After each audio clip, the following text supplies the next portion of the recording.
In this video हम topic cover करने वाले हैं स्क्वायर, क्यूब, विरहंक का नंबर एंड रेगुलर पॉलीगॉन। तो आप सब लोग एंड तक वीडियो देखना। तो without wasting time let's start the video.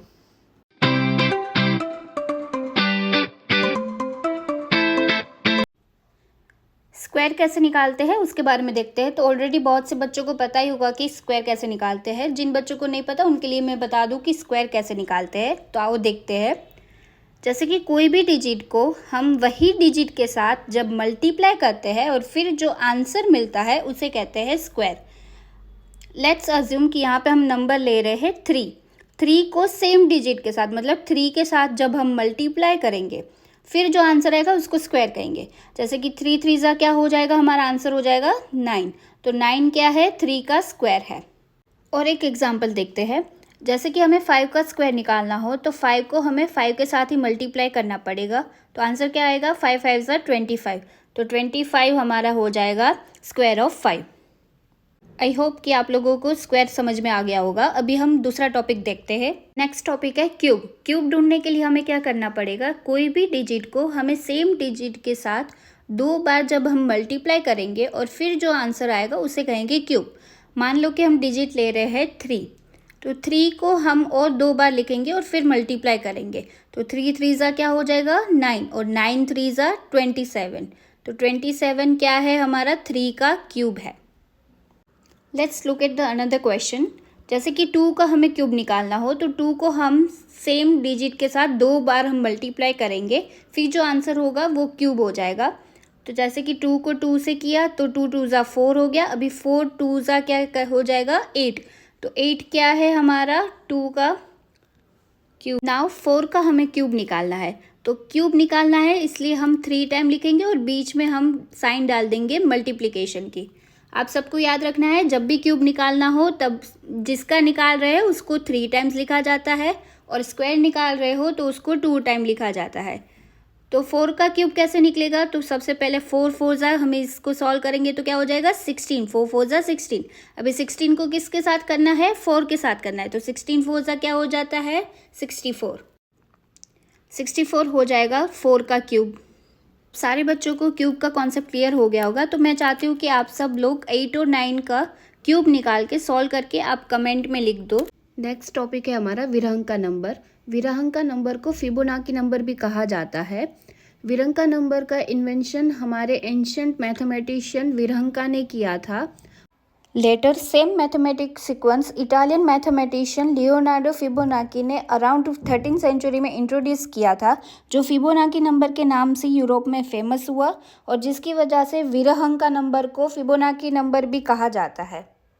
मान लो कि हमें 0 से लेके 9 तक के विरहंक का नंबर बताने हो तो कैसे करना है, तो चलो देखते हैं।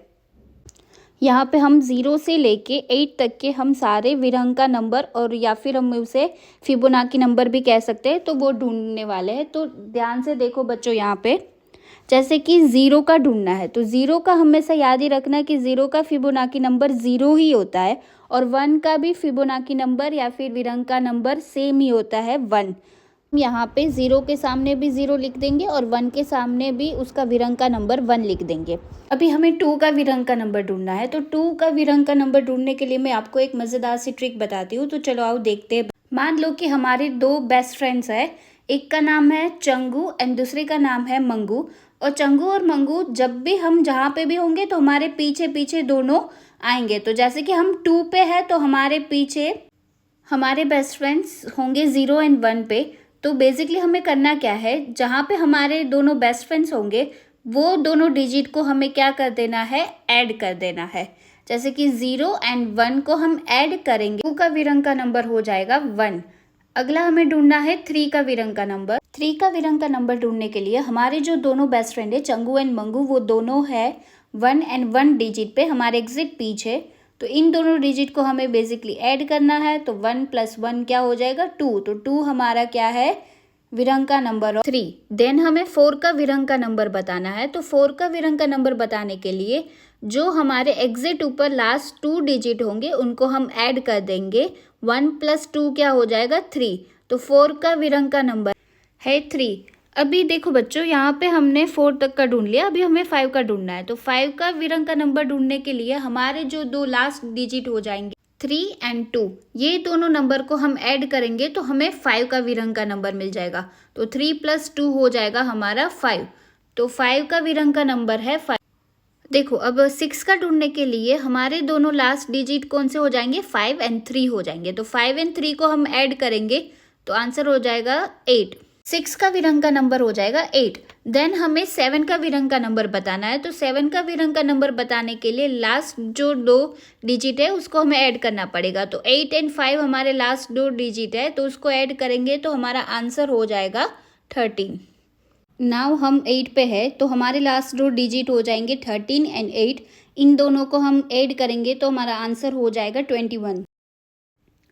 मैं उम्मीद करती हूँ कि आप सबको कॉन्सेप्ट क्लियर होगा, और मैं चाहती हूँ कि 9 का फिबोनाची नंबर, विरंग का नंबर आप कमेंट सेक्शन में बताएं। नेक्स्ट टॉपिक के बारे में देखते हैं। तो नेक्स्ट टॉपिक है हमारा रेगुलर पॉलीगॉन। तो रेगुलर पॉलीगॉन का मतलब क्या होता है?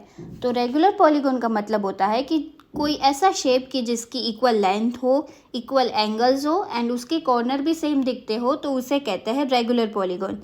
जैसे कि ट्राइंगल, इसकी 3 साइड्स है, 1, 2 और 3, और उसके एंगल भी 3 ही है। तो ऐसे equal sides and equal angle हो तो उसको रेगुलर पॉलीगॉन कहते हैं, और 3 साइड वाले को कहते हैं ट्राइंगल।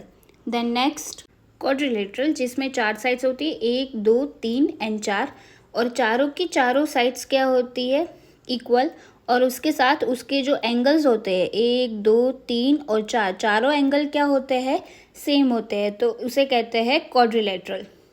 जिस पॉलीगॉन की 5 साइड होती है, 1, 2, 3, 4, 5, और पांचों की लेंथ सेम होती है और एंगल भी सेम होते हैं, तो उसको कहते हैं पेंटागन। जिसकी 6 साइड्स होती है, 1, 2, 3, 4, 5 एंड 6, और उसके एंगल भी 6 के 6 सेम होते हैं, तो उसे कहते हैं हेक्सागोन। शेप की 7 साइड हो, 1, 2, 3, 4, 5, 6 एंड 7 साइड, और उसके सातों एंगल का मेजरमेंट भी सेम हो, तो उसे कहते हैं हेप्टागोन। अगला देखते हैं, जैसे कि ये जो शेप गिवन है इसमें कितनी साइड्स है, तो 1, 2, 3, 4, 5, 6, 7 एंड 8 साइड्स है इसमें बच्चों, और इसमें जो एंगल बनते हैं उसका भी मेजरमेंट सेम होता है, तो उसे क्या कहते हैं, ऑक्टागोन कहते हैं। Next is nonagon. इसमें साइड्स गिनते हैं बच्चों, चलो 1, 2, 3, 4, 5, 6, 7, 8 एंड 9, जिसमें 9 साइड्स हो और 9 साइड्स के जो मेजरमेंट्स होते हैं एंगल के वो सेम होते हैं, तो उसे कहते हैं नॉनागोन। ये जिसकी 10 साइड्स जो होती है वो इक्वल लेंथ की होती है, उसे कहते हैं डेकागन। 3 साइड वाले को कहते हैं ट्राइंगल, 4 साइड वाले को कहते हैं क्वाड्रिलेटरल, 5 साइड वाले को कहते हैं पेंटागन, 6 साइड वाले को कहते हैं हेक्सागोन, 7 साइड वाले को कहते हैं heptagon, 8 side octagon, 9 side nonagon and 10 side को कहते हैं decagon.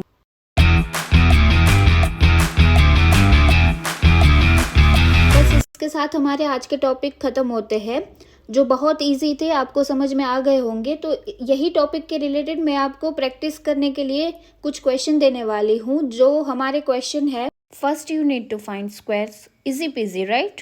Then second question is cube. You have to find cube of 3, 6, etc. Next is Virahanka numbers. And finally regular polygon. All you need to do is just match the polygon of the side with their regular polygons. So यही 4 practice question है जो आपको try करना है, और if कोई भी doubt हो तो प्लीज़ कमेंट डाउन, हम डिस्कस करेंगे नेक्स्ट वीडियो में with their regular polygons. I hope you like this video. Subscribe करो और मैथ्स में चैंपियन बनो, and also don't forget to like and share for more awesome maths videos.